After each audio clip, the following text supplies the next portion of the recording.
He says, all the saints greet you, especially those of Caesar's household. Caesar, and guess what Caesar was there at that time? Nero. Can you imagine that there were people in that wicked man's house that were born again? Obviously, probably in hiding. But they were born again. They were believers even in the house of Caesar. And gospel can't be stopped, man. It's awesome. No matter what's going on, yes, it sucks, that happened to people, but at the same time, the hope is that our hope is not in this, and that, like Jesus said, don't be afraid of the one who can destroy the body, and after that you can't do anything, nothing else. But he said, I'll tell you who to fear. Fear the one after destroying the body can cast your soul into hell. That's the one you should fear. And he's talking about Gehenna, hell, literal hell.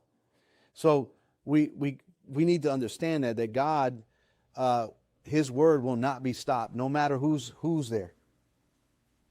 As you know, maybe if you did a little history, you know that later on, after that time period, later on, Constantine was impacted by the gospel, who became the emperor of Rome.